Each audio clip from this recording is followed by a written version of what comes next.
여러분 잘 아시겠지만 미국 텍사스주 초등학교 총기 난사 사건으로 인해서 학생 19명과 교사 2명이 희생당하는 참 너무나 슬프고 안타까운 일이 발생을 했습니다. 오죽하면은 그 슬픔이 나라 전체에 퍼지고 또 미국 바이든 대통령이 그 총격 참사 현장을 방문하면서 유가족들을 위로하고 또 뭐라고 얘기하냐면 내가 뭐든지 다 하겠다. 그 정도로 이제 온 전역에 심각한 애도의 물결이 일고 있습니다. 이번 사건으로 인해서 미국 내의 총기 취득 문제는 이전보다 더욱 심각한 사회 문제로 대두되고 있습니다. 미국은 이제 이 총기 규제를 어떻게 해야 될지 골머리를 앓고 있습니다. 동시에 미국의 총기 사고가 터질 때마다 부각되는 나라가 있는데 바로 스위스입니다. 여러분, 이 스위스는 총기 보유 비율이 국민 4명 중 1명이 가지고 있을 만한 인구당 총기 보유 비율이 가장 높은 그런 편에 속하는 나라입니다. 근데 놀라운 것은 이 미국과는 달리 이 스위스에서는 총기 난사 사고가 흔하지를 않다고 하는 점이죠. 그러니까 더 인상적인 것은 어떻게 총기 난사 사고가 이렇게 일어나지 않을까 했는데 원래는 그러지 않았다는 거예요.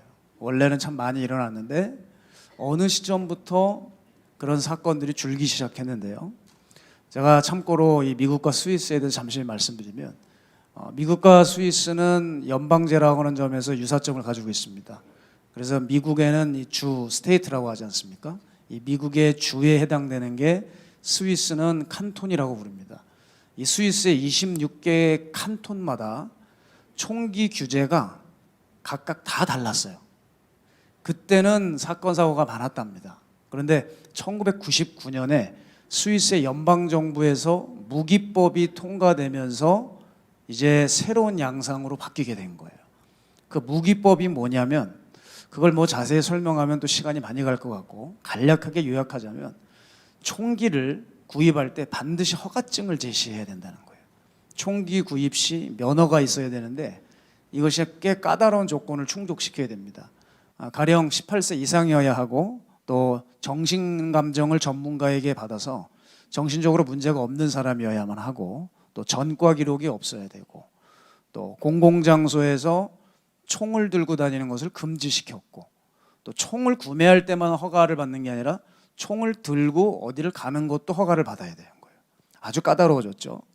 또 이 총기 허가는 모든 사람들에게 허가가 되는 게 아니라 예를 들어 또 우리는 뭐 한국 사람들이 많지만 외국은 다양한 민족들이 많이 섞여 있지 않습니까? 그래서 지구촌 분쟁을 일으키는 민족이나 뭐 전쟁 중인 민족 같은 경우는 총기를 지급하지 않습니다. 왜냐하면 사고를 칠까 봐요. 그리고 스위스에는 고유의 전통이 있는데 민병대에서 입대했다가 제대할 시에 자기가 군 입대 동안에 군 기간 동안에 사용했던 그 총기를 구매할 수 있어요. 그래서 가지고 나옵니다. 제대할 때. 근데 총기만 구매해서 가져올 수 있고 총알은 가져올 수 없는 거예요. 그래서 나중에 총과 총알을 또 따로 구매를 해야 되고 분리해야 되는 그런 엄격한 작업들이 바로 무기법에 이제 해당이 되는 거죠. 자, 이런 철저한 총기 규제가 스위스 전 지역에 적용이 되면서 스위스 사람들이 총기를 많이 보유해도 사고가 일어나지 않는 안전한 국가로 자리매김했다고 하는 얘기죠. 자, 여러분 다시 말씀드리면 스위스가 예전에는 안 그랬는데 왜 이렇게 총기 사고에 대해서 안전한 나라가 되었죠? 그것은 파편처럼 흩어진 중구난방으로 다 칸톤마다 달랐던 그 총기 규제가 강화된 한 가지 법으로 이 스위스 전 지역에 다 적용이 되면서 사건 사고가 눈에 띄게 확 줄었다는 것이죠. 여러분, 이게 바로 우리 신앙과 마찬가지예요. 여러분, 교회 안에서 왜 이렇게 일어나지 말아야 할 사건 사고가 끊이지 않는 것일까요? 저는 이렇게 생각합니다. 다들 각자 신앙의 법을 가지고 있기 때문에 그렇습니다. 여기서는 이렇게 얘기하고 저기서는 저렇게 얘기하는 거예요. 어디서는 하나님의 음성을 듣는 법을 가르치고 어디서는 하나님의 음성을 듣는 것은 매우 위험하다고 가르칩니다. 어디서는 방언을 권장하고 어디서는 방언은 귀신의 소리라고 가르쳐요. 어디서는 침묵 기도, 묵상 기도가 탁월한 기도라고 얘기하고, 어느 데서는 또 통성 기도가 답이다라고 얘기하고요. 하여간 교회마다 정신이 없고 신앙의 법이 각자 존재합니다. 자, 문제는 뭐냐면 자기네들이 주장하는 게 정말 맞다면 교회 안에서 문제들이 없어야 되겠죠. 예, 근데 문제가 생겨요. 하나님의 음성을 듣는다고 하는 사람들이 교회에서 영적 갑질을 하고, 방언을 하지 못하게 하는 사람들이 정작 기도를 하고 있지 않고, 설교는 그렇게 수없이 판단하고 있으면서 자신의 죄는 보지 못하고, 선교는 그렇게, 선교 말입니다, 선교는 그렇게 강조하면서 그 공동체의 한 영혼을 품고 사랑하지 못하는, 참으로 아이러니한 일이 많이 일어나죠. 때로는 어떤 교회는 자신의 공동체가 성령 공동체라고 자부하면서 또 자기네 교회에서는 모든 사역이 성령의 흐름에 따라 맡기고 있다고 자화자찬하고 있지만 시간이 지나면 문제가 속출하는 이런 교회도 있어요. 자, 이렇게 사람들의 말만 교회에서 정신없이 떠다니고 그 말에서 헷갈리고 고민하는 일이 얼마나 많은지 모르겠습니다. 그렇지 않아요? 그래서 제 전화기는 쉴 틈이 없어요. 늘 전화가 옵니다. 제 소망은 전화 없는 세상에서 살고 싶어요. 어느 날 제가 전화기를 이렇게 밀어넣었다가 우연히 들여다보면 수십 개의 카톡이 와 있고, 이걸 하나씩 카톡을 하려니 손가락이 아프고 시간이 너무 오래 걸리고, 그러니까 카톡하기가 귀찮으니까 그냥 전화를 하는 경우가 생기는데, 또 전화를 했는데 잘못 걸리게 되면은 이게 본인이 시집 왔을 때부터 얘기를 시작하는데 이게 뭐 끊을 생각을 하지 않습니다. 조금도 배려가 없어요. 2시간, 3시간 남편과 싸운 얘기 안 하셔도 되는데 뭐 바람난 얘기부터 해가지고 구구절절히, 제가 친정 아버지인 줄 알고 그렇게 우시면서 허심탄회하게 말씀하시는 분도 계십니다. 물론 얼마나 고통스러우시면 그러시겠습니까마는 어쨌든 참 교회 안의 문제는 많은 것 같습니다. 최근에도 두통으로 너무 고생스럽다고 하는 어느 나이가 지긋이 있으신 여자 성도님과 통화를 했어요. 기도하고 예배를 드려도 두통이 가시질 않으시대요. 그러니까 목회자들에게 상담을 받고 기도를 받으신 모양이에요. 그런데 다들 이렇게 얘기했다는 거예요. 이 두통이 생긴 것은 하나님이 당신을 종으로 부르신 것이다. 신학을 해야 된다 그러더래요. 근데 목사님, 내가 이제 조금 있으면 나이 70인데 지금 신학을 간다는 거 이게 맞는 건가요? 정말 여러분, 멀쩡히 신앙생활을 잘 하시는 분을 갑자기 사람이 임의로 그 사람 품에 사명을 떠안기고 신학을 해야 한다고 하는데, 이 말을 누가 하고 있다고요? 주의 종들이 이런 얘기를 하니까, 그게 목사님들 하신 말씀이니까 또 깊은 고민에 빠지신 거예요. 도대체 어느 교단 어느 목사님인지 모르겠지만 나 어떻게 해야 되냐고 그랬습니다. 그래서 제가 분명히 말씀드렸습니다. 걱정하지 마십시오. 신학교 가지 마시고 운동을 하세요. 그랬어요. 운동 안 하시죠? 그냥 가만히 계세요. 운동을 하시고 약을 드시면서 기도하시면 두통 싹 사라집니다. 그러니까 아멘 그러시더라고요. 여러분 이제 깨끗이 나으셔서 저희의 감사 인사로 또 전화 오실 겁니다. 그분이 잘못된 게 아니라 문제가 뭐예요? 자기 생각에 꽉 찬 말이 예언이라는 이름으로, 성경이라는 이름으로, 주의 음성이라고 하는 이름으로 왜곡되어 남발되고 있다는 거예요. 다들 사람들이 아셔서 뭐 성경 중심적으로 해석하고 판단해야 된다, 성경에 없는 내용은 얘기하면 안 된다, 뭐 이런 말들은 잘 하시는데 실제로 보게 되면 자기 생각이 이 성경 텍스트를 넘나들고 있는 경우가 너무 많아요. 그리고 현장에서 보면 이해할 수 없는 게, 타인의 미래는 어쩜 그렇게 확신에 차서 잘도 진단을 하시고 맞춰주시는데 글쎄 자기 갈 길은 맞추질 못해요. 왜 자신이 무너지고 넘어지는 거는 못 맞추고 자기 자식은 제대로 지도를 못해서 애가 오토바이를 타고 돌아다니고, 자, 왜 이렇게 될까? 이게 말이 안 되는 얘기 아닙니까?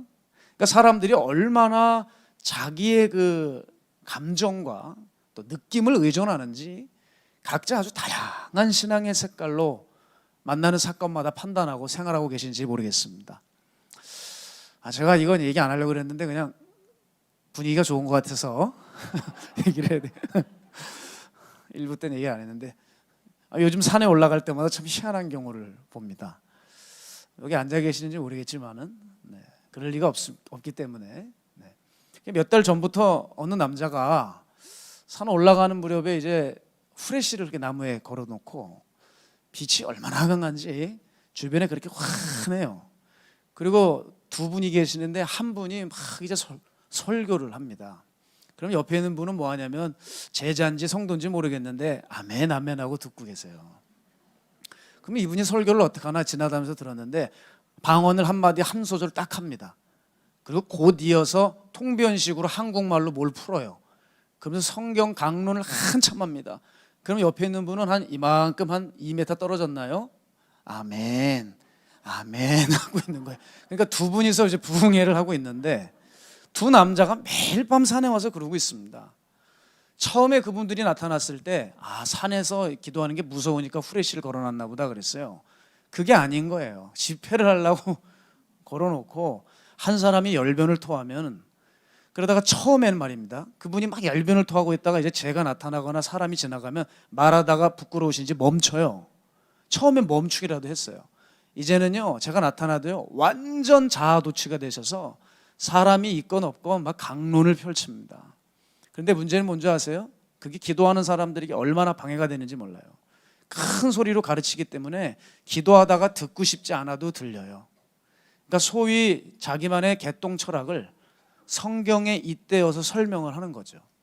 그리고 계속 한 사람을 놓고 주입시키는 거예요.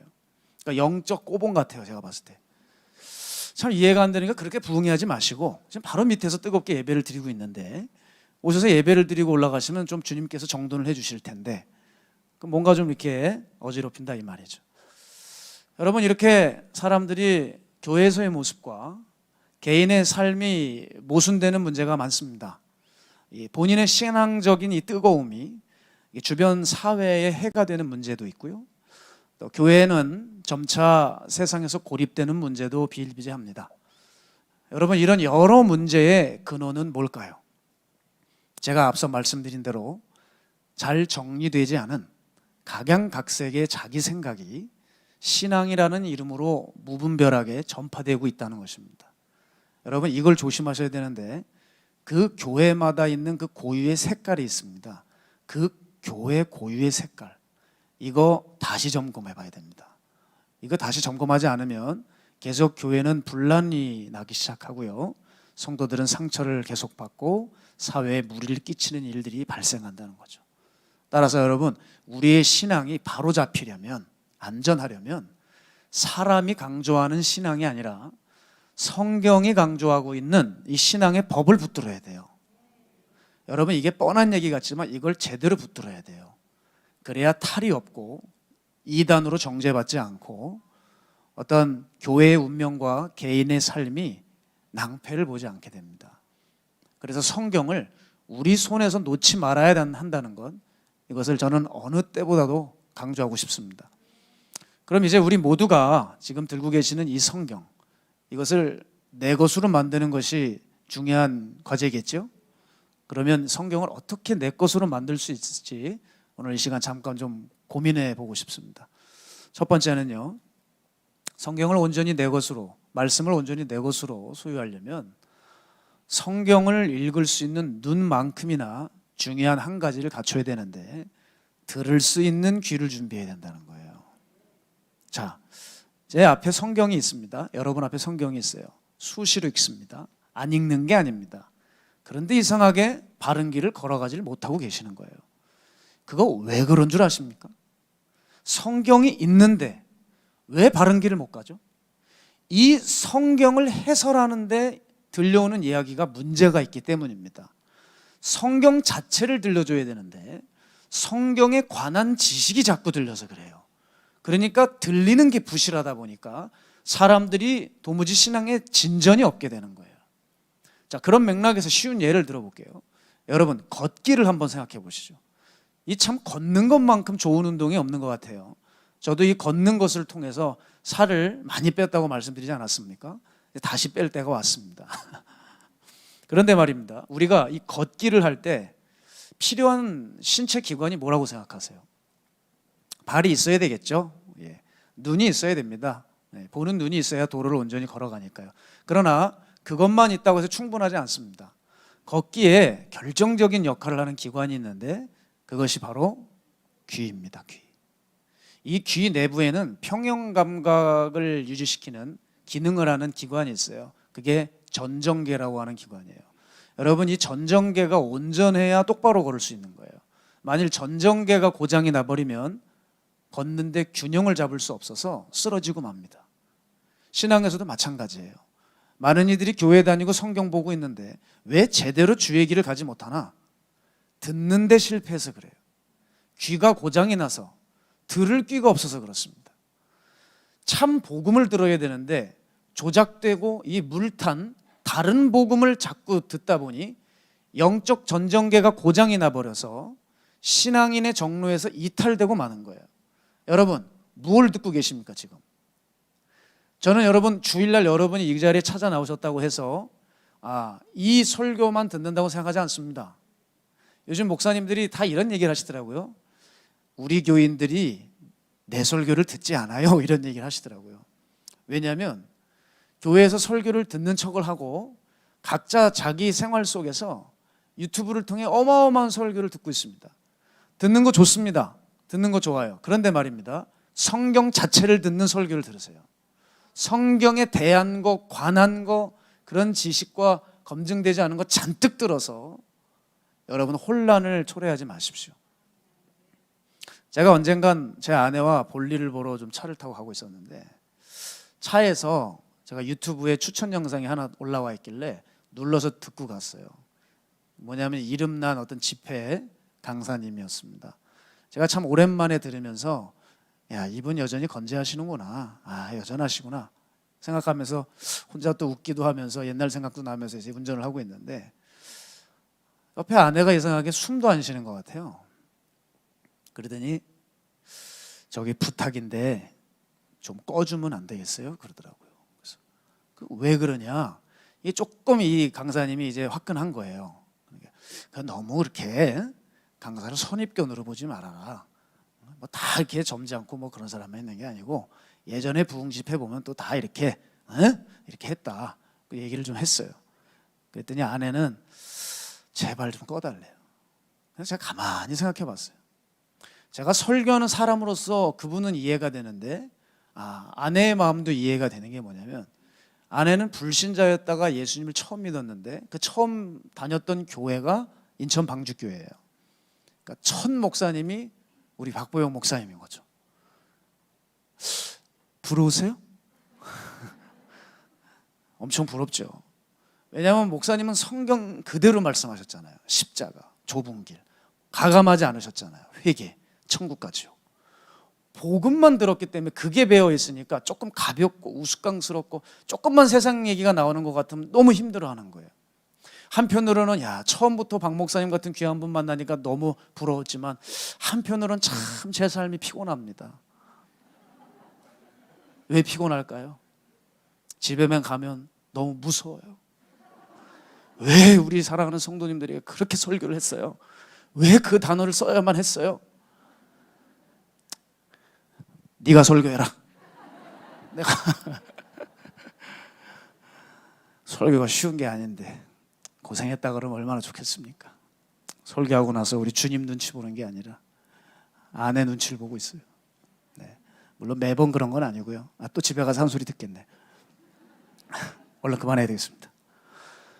여러분, 제가 생각하곤 합니다. 뭐가 들어와 있고 무엇에 젖어 있느냐가 그만큼 중요하구나. 여러분, 제가 상담을 하다 보면 목사님, 저는 왜 이렇게 신앙이 자라지 못할까요? 참 이상합니다. 저 예배 빠진 적 없습니다. 저 그래도 권사입니다. 설교도 늘 들었습니다. 근데 왜 자라지 못할까요? 그런 말씀 많이 하세요. 제가 늘 이렇게 말씀드립니다.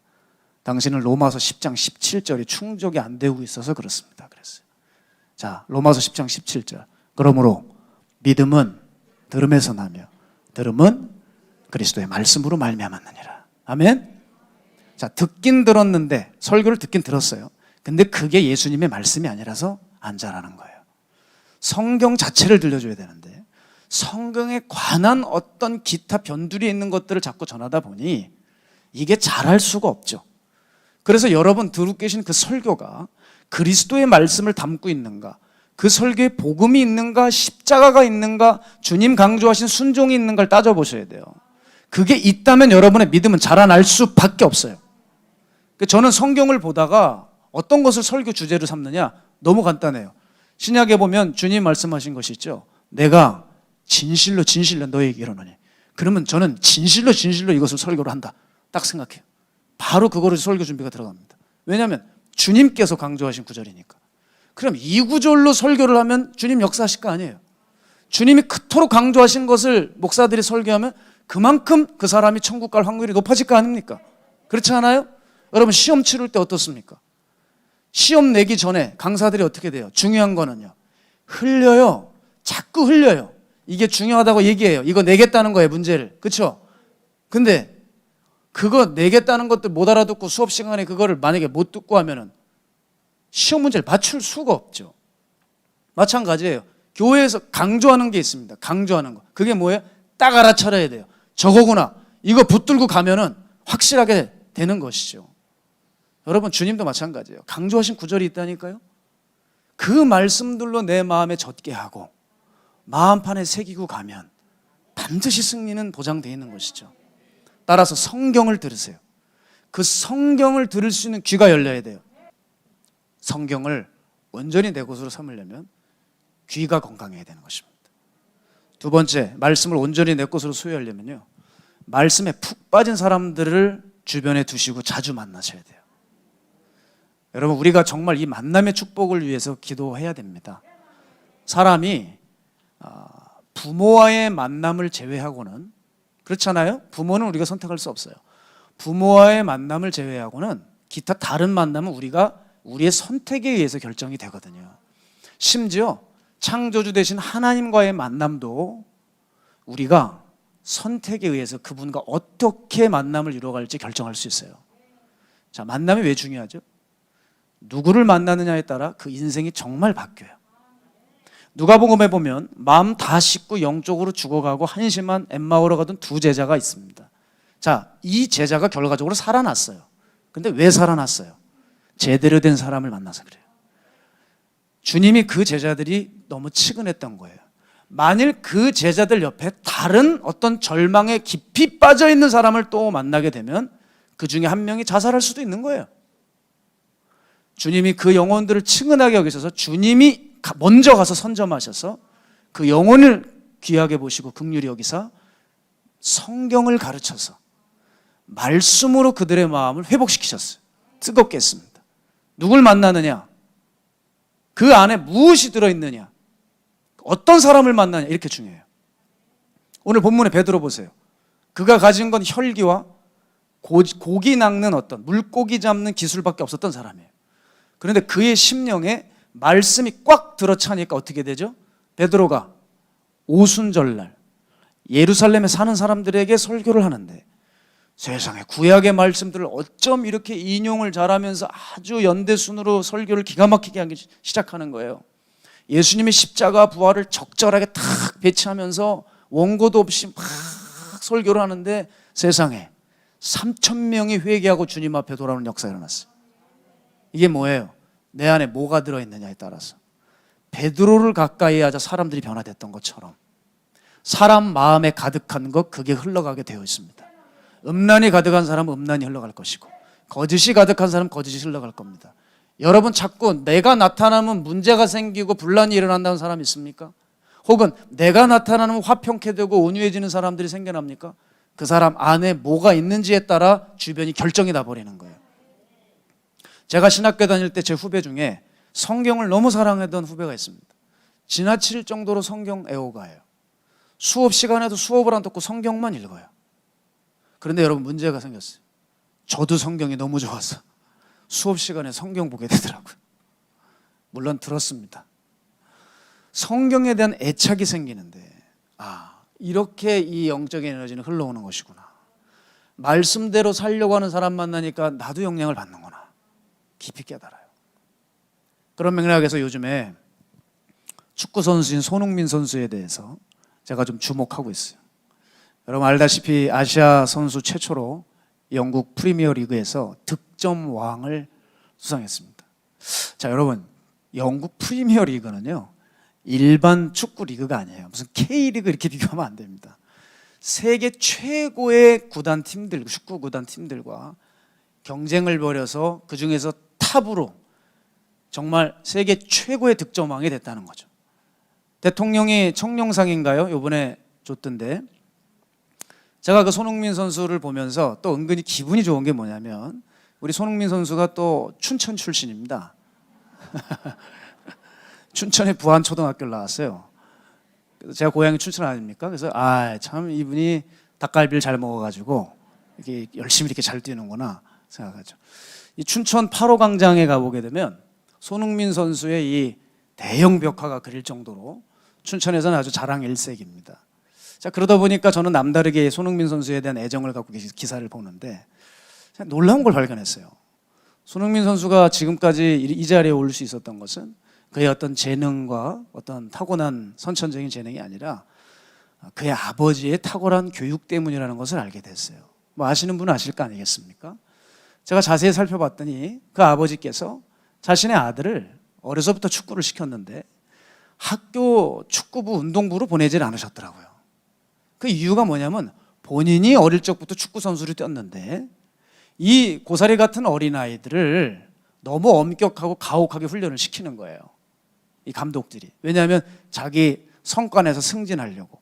그러다 보니 아이들이 가혹한 훈련을 받다가 그만 20대 30대에 이제 선수 생활을 해야 되기도 전에 큰 부상을 입어서 선수 생활을 접는 애들이 있더라는 거예요. 유망주들이었는데. 그러니 한 감독의 이기심으로 인해서 젊은 애들이 어떻게 보면 희생당하는 거 아닙니까? 그걸 아주 어렸을 때부터 뼈저리 깨달았기 때문에 자기 아들은 그 학교에 운동부에 넣지는 않은 거예요. 그래서 이 아버지 손흥정 씨가 이렇게 말하더라고요. 자신은 측면 공격수로 뛰는 프로 선수였대요. 그런데 문제가 있대요. 자기한테는 한 명을 제칠 수 있는 발 기술이나 개인기를 완성하지를 못했대요. 자기는 기본기는 없었고 그냥 성적표만 잘 받으려고 애를 써야 되는 사람이었대요. 그러니까 자기처럼 내 아들이 운동하면 안 되는 걸 알기 때문에 자신과 정반대의 시스템으로 아이를 가르쳤다는 거예요. 그래서 축구부에 넣지 않고 직접 가르쳤는데 이분의 원칙은 기본기입니다. 기본기, 몸의 밸런스, 볼을 감각하는 그 훈련. 이 세 가지 훈련 파트를 계속 시켰대요. 제가 인상적이었던 게 뭐냐면 이 손흥민 선수는 이미 초등학교 때부터 양발 킥 연습을 시켰어요. 패스나.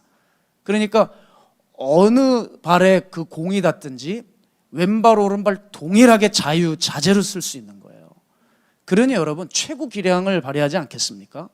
이렇게 볼과 친해지는 기본기 훈련만 그 아버지가 자그마치 6년을 시켰대요. 공이랑 친숙하게 지내는 훈련만. 어마어마한 거 아닙니까?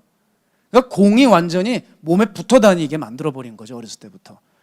그리고 아버지가 측면 공격수였잖아요. 지금 손흥민 선수가 어떤 선수로 유명하죠? 측면 공격수로 파괴력을 자랑하는 선수 아니에요?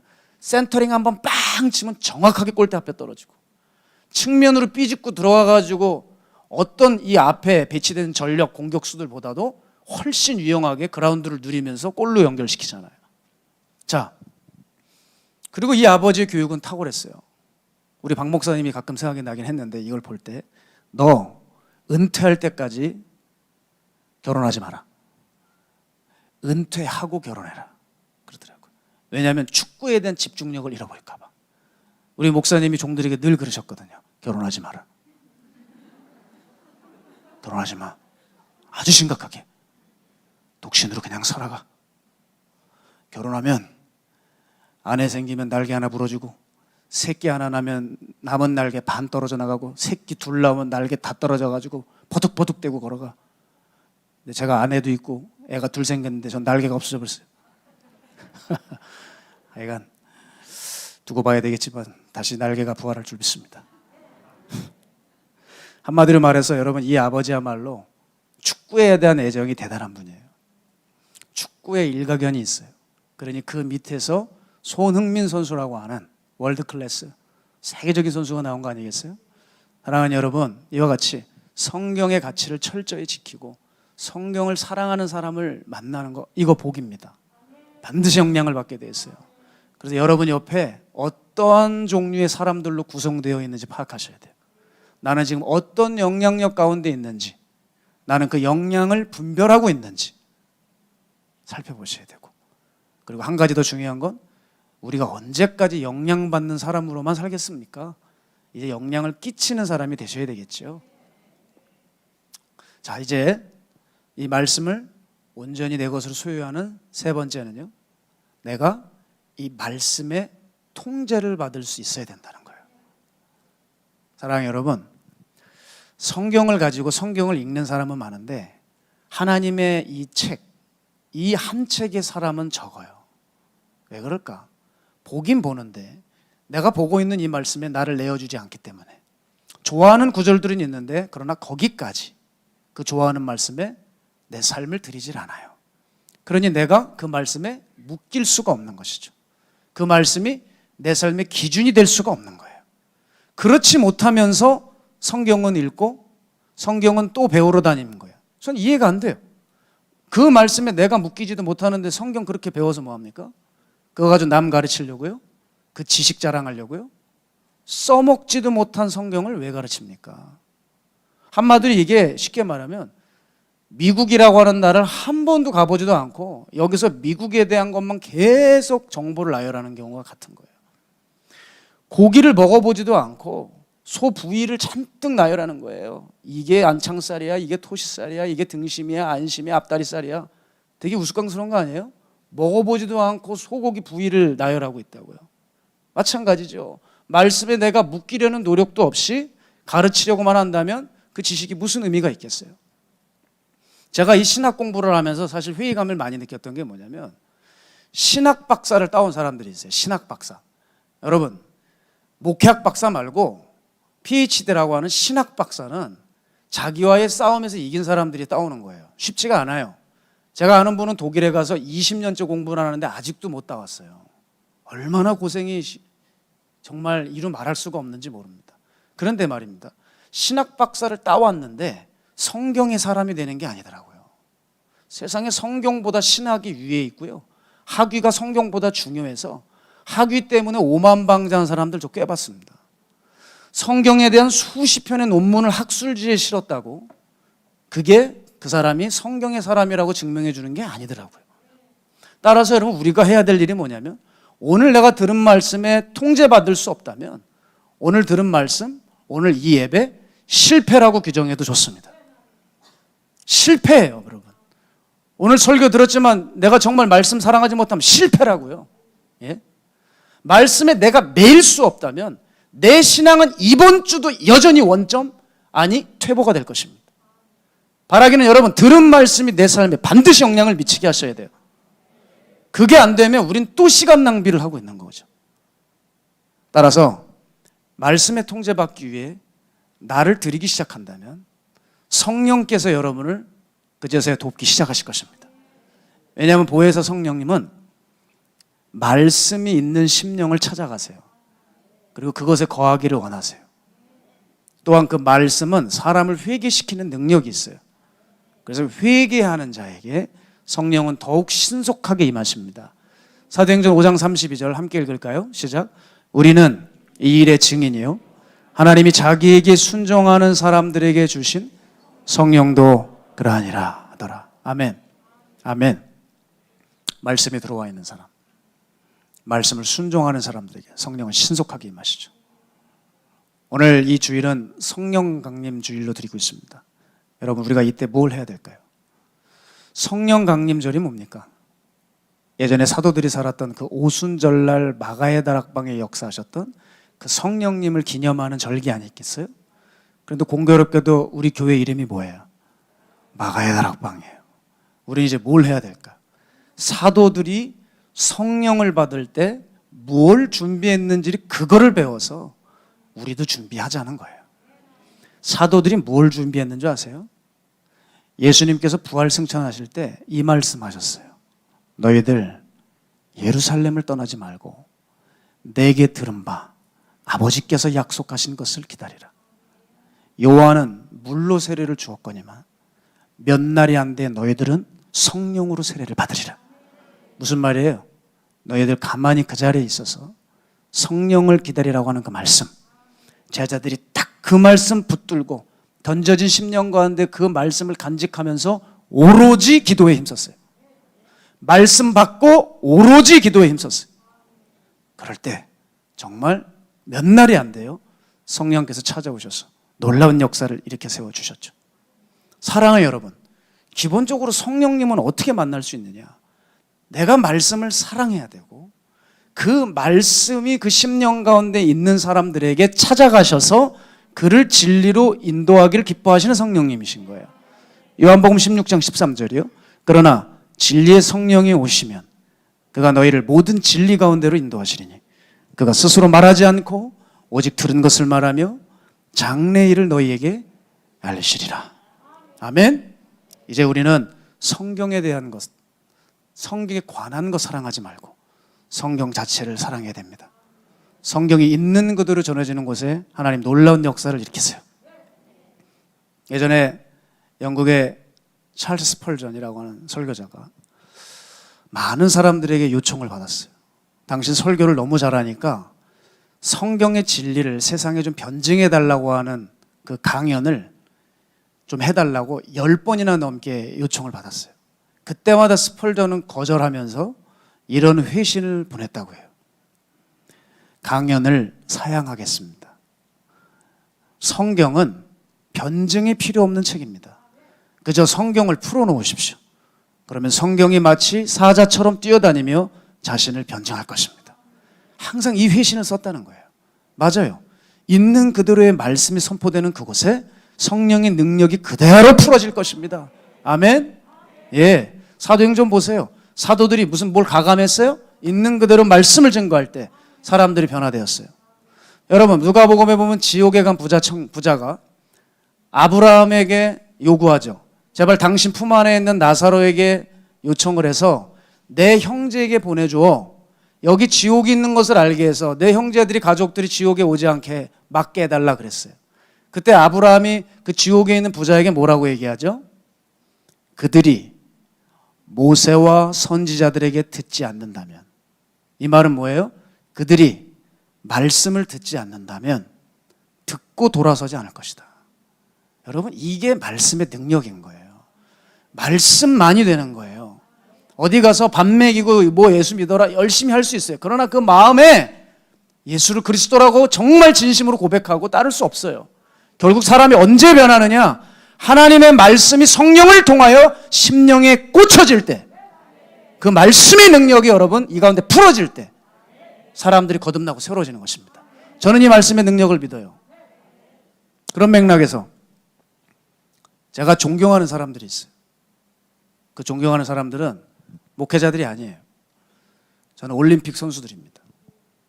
작년 도쿄올림픽에서 우리나라 양궁 선수들이 모든 메달을 석권했습니다. 그런데 여러분, 이 사람들이 왜 그 메달을 차지했다고 생각하십니까? 자신의 자유를요, 활에다 묶어버린 사람이에요.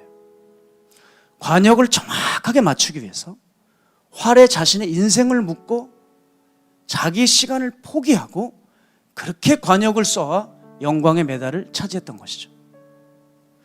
활에 자신의 삶을 묶은 사람의 영광도 이러한데 하나님의 놀라운 말씀에 자신을 묶은 사람이 받을 상과 영광은 얼마나 크겠습니까? 여러분, 그 말씀의 능력에 여러분 사로잡혀 보셔야 돼요. 그러기 위해서는 말씀을 보고 듣는 것으로 만족할 것 아니라 오늘 내가 들은 말씀에 묶이는 거죠. 그 성령에 매여서 각자의 사명 가운데 그리스도의 뜻을 이루어드리는 거예요. 사랑하는 여러분, 말씀 사랑하세요? 그 말씀에 내 삶을 묶고 계세요? 그리고 내 삶을 묶을 뿐 아니라 다른 사람을 살리고 계십니까? 네? 여러분, 우리 말씀 듣고 사람 살려야 될 의무가 있어요. 말씀 전하고 계세요? 갑자기 아멘이 적어지잖아요. 제가 여러분 이해가 안 되는 게 뭐냐면 어디 유명한 맛집 있다 그러면 거기 고기 맛있어, 거기 게장 맛있어 막 선전해요. 주부들 어디 냉장고 샀는데 너무 좋은 거예요. 프라이팬 샀는데 너무 좋은 거예요. 그러면 야 이거 사, 그 회사 거 사야 돼, 거기 안 돼, 여기 사야 돼. 열심히 선전하는데 나 살려주신 예수 그리스도의 복음 듣고도 그 구원받았다고 하면서 기쁘다고 하면서 그 예수님의 예자를 못 꺼내요. 그러니까 사람들이 얼마나 지금 구원의 감격을 모르고 사는 거죠. 그냥 들어서 아는 교리적인 지식으로 동의한 거지 정말 내가 구원받은 기쁨을 누리는 사람 몇 대일까? 우리가 늘 듣던 요한복음 3장 16절이 정말 뼛속까지 깊이 깨달아져서 눈물 한 번 쏟고 결단해 본 적이 있을까? 가끔은 여러분 예수 믿는 사람들을 보면서 의심이 될 때가 있어요.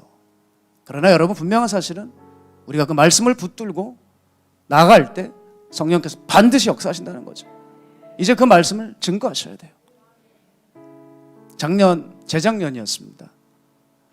마가의 달방 겨울 집회 때 키르기즈스탄 선교사님께서 두 부부가 마가의 달방 집회를 참여하셨어요.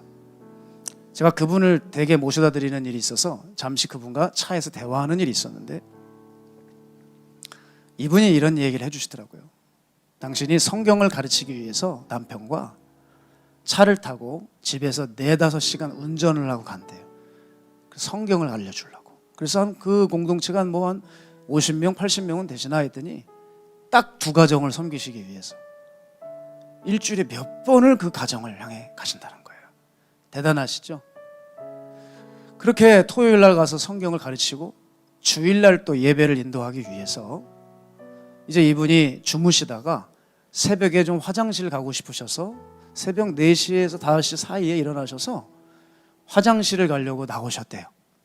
그래서 길을 따라 이렇게 가는데 거긴 이제 불이 없답니다. 이렇게 가는데 갑자기 걸어가다가 갑자기 땅이 쑥 꺼졌는데 4m에서 5m 되는 구덩이에 빠지셔서 그냥 추락을 하신 거예요.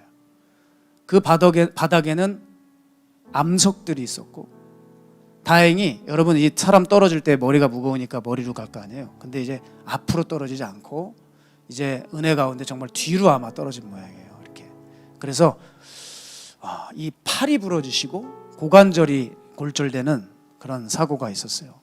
근데 참 하나님의 은혜인 게 이상한 게 있죠. 화장실 가시려고 선교사님이 나오셨는데 그 안에 있던 숙소에 있던 어떠한 여자 소녀가 선교사님이 움직이시는 인기척을 듣고 왠지 따라오고 싶어서 따라 나온 거예요. 그래서 선교사님을 뒤에서 보고 있는데 갑자기 걸어가시다가 갑자기 자기 시야에서 사라진 거예요. 쑥. 그래가지고 이거 뭐야? 큰일 났다 해가지고 뛰어간 거예요. 구덩이에서 그만 이 선교사님은 몸이 완전 꺾인 채로 기절을 하고 계셨고 그래서 숙소로 돌아와서 장정들을 데리고 나온 거예요.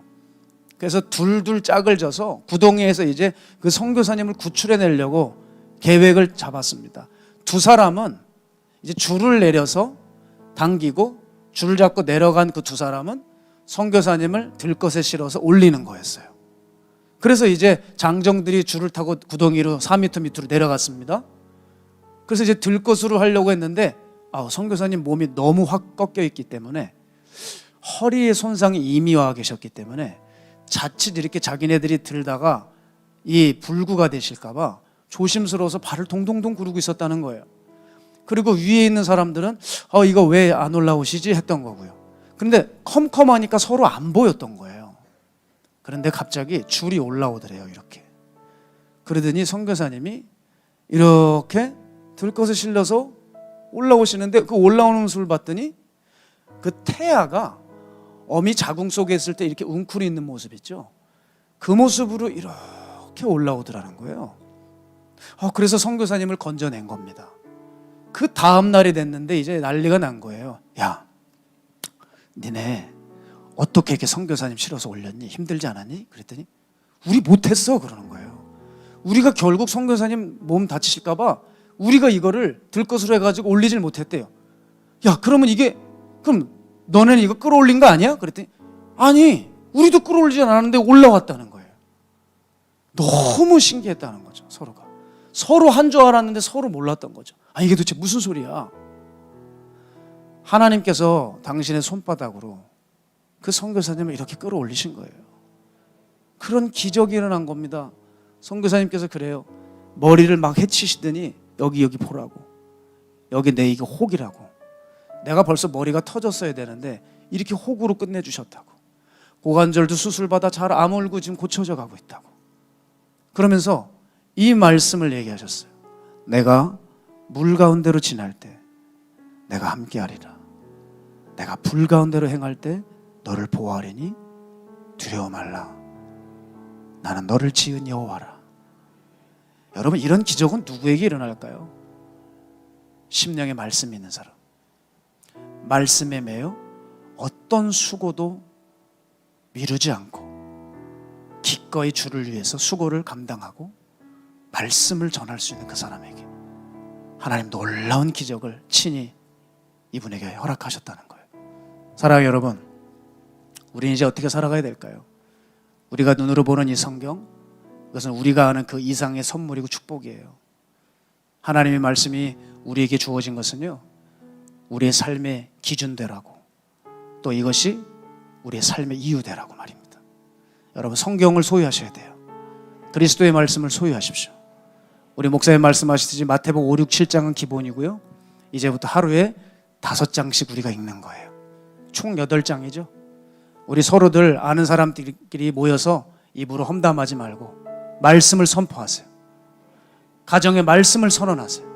그래서 이제 살리는 말을 통하여 교회 구성원들을 살려야 됩니다. 여러분, 저는요, 이 걸음마를 배우는 영화를 본 적이 있어요. 저희 집에도 지금 둘째가 있어요. 그러다 보니까 무슨 생각이 드냐면, 아유, 저게 언제 걷나 이런 생각이 들어요. 어제 보니까 지가 몸을 뒤집으려고 용을 쓰다가 한쪽 발이 깔린 거예요. 그러니까 참 신기한 광경을 봤어요. 몸은 다 뒤집혔는데 머리가 안 뒤집힌 거 있죠. 어떻게 그런 구조가 있을 수 있을까요? 그리고 한쪽 발이 깔렸어요. 자기가 해보려고 용을 쓰다가 안 되니까 울더라고요. 그래, 지금은 저렇게 힘들지만 언젠간 쟤도 이제 한 15개월, 10개월 지나고 나면 걸으려고 또 애를 쓰겠지. 제가 찾아보니까요, 이 걸음마를 배우는 영아는 평균적으로 2368걸음을 걷는데요. 그리고 701m를 걷고 1시간에 17번을 넘어진대요. 걸음마를 할 때 영아들이. 그러니까 1년 정도 시간 동안에 영유아가 이렇게 자연스럽게 걸으려면 수천 번 걷고 넘어지고 일어서면서 자기가 그 걷는 법을 체득한다는 거죠. 여러분, 우리도 동일해요. 주일에 말입니다. 설교자들의 설교를 너무 의존하지 마세요. 어찌 보면 이전에 들었던 그 말씀 가지고 그 말씀 사모하면서 우리가 스스로 자꾸 걸어가는 훈련이 너무 필요해요. 그렇잖아요. 한번 붙들고 살아보는 거예요. 넘어질 수 있어요.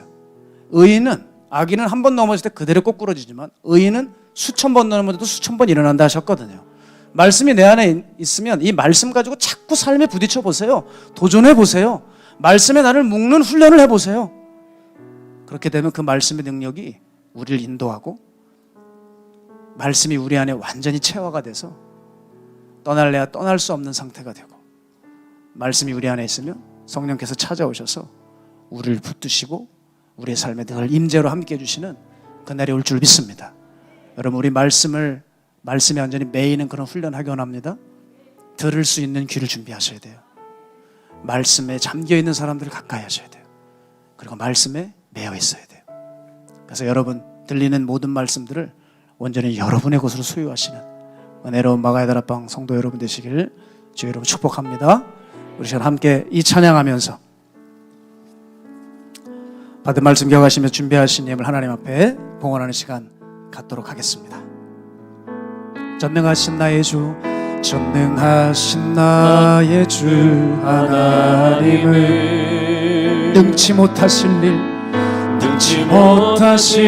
일 전혀 없네.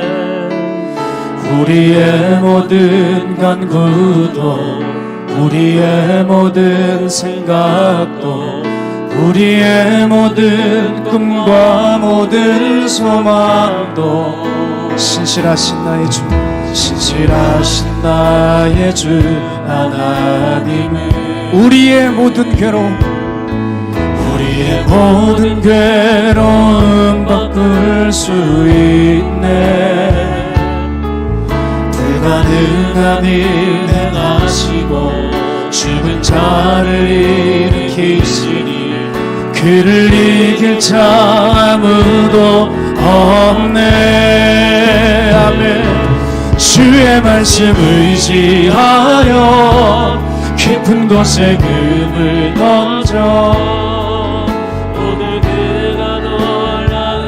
이를 이루시는 것 보라. 주의 말씀 의지하여 믿음으로 금을 던져 믿는 자에게 능치 못함 없네. 전능하신 나의 주 하나님을 능치 못하실 일 전혀 없네. 우리의 모든 간구도 우리의 모든 생각도 우리의 모든 꿈과 모든 소망도 신실하신 나의 주 하나님을 모든 괴로움 바꿀 수 있네. 불가능한 이 죽은 자를 일으키시니 그를 이길 자 아무도 없네. 그를 이길 자 우리 두 손 들고 찬양할까요? 주의 말씀 의지하여 깊은 곳에 금을 던져 오늘 그가 놀라운 일을 이루시는 것 보라. 주의 말씀 의지하여 믿음으로 금을 던져 믿는 자에게 능치 못함 없네. 주의 말씀 의지하여 깊은 곳에 금을 던져 오늘 그가 놀라운 일을 이루시는 것 보라. 주의 말씀 의지하여 믿음으로 금을 던져 믿는 자에게 능치 못함 믿는 자에게 능치 못함 없네. 믿는 자에게 능치 못함 없네. 믿는 자에게 능치 못함 믿는 자에게 능치 못함 없네. 우리 이 시간 기도하며 나가겠습니다. 하나님, 이제 더 이상 말씀을 아는 자로 끝날 것 아니라 말씀을 보고 듣는 자가 아니라 하나님, 내가 이제 말씀에 묶여 주의 사명을 감당하는 주의 백성 되게 해달라고 우리 주님 이름 한번 외치고 기도합니다.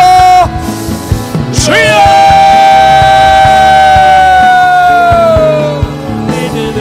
살아계신 하나님, 올림픽 선수들이 자신의 삶을 활에 묶고 그 관역의 중심을 맞추기 위해 자신의 젊은 날을 포기하고 자신이 원하는 것들을 포기하며 그 금메달의 영광을 위해 모든 걸 던졌듯이 이제 우리들 하나님 그 영광의 놀라운 말씀에 우리들 사로잡히고 성령과 함께 말씀에 매여 주님이 원하시는 귀한 사명 감당할 수 있는 우리 될 수 있도록 주여 붙들어 주시옵소서. 주님 말씀이 이깁니다. 주님 말씀이 답입니다. 주님 말씀이 심령 안에 새겨지기를 원합니다. 성령께서 심령 가운데 말씀 있는 자를 찾으십니다. 그리고 그를 진리 가운데로 인도하실 것을 오늘 우리가 하나님 말씀에 대한 태도가 바뀌게 하여 주셔서 들려오는 말씀을 온전히 내 것으로 소유하게 하여 주옵소서. 할렐루야. 주님 역사하여 주옵소서. 주님 감사합니다.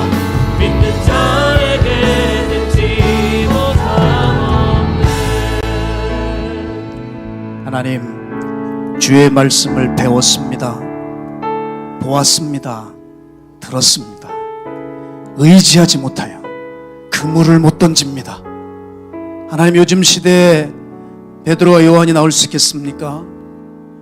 안드레가 나올 수 있겠습니까? 금을 던질 수 있을까요? 내 지식과 경험에 앞서서 주님이 던지라고 할 때 내가 밤이 맞도록 수고했는데 무슨 말씀이십니까? 여기 지금 고기 없습니다. 우리 그럴 수 있지 않겠습니까? 주의 말씀을 들었으면 의지하고 순종해야 됩니다. 그럴 때 순종하는 자에게 주시는 성령님께서 우리의 삶을 진리 가운데 인도하실 것입니다. 하나님, 오늘 이 말씀 앞에 우리의 삶을 점검해 볼 때에 어쩜 이렇게 우리는 말씀의 삶에서 빗나가고 오히려 말씀을 어지럽히고 자기의 신앙의 색깔로 교회의 분란을 일으키고 관계가 다 깨어져 가고 있는지요.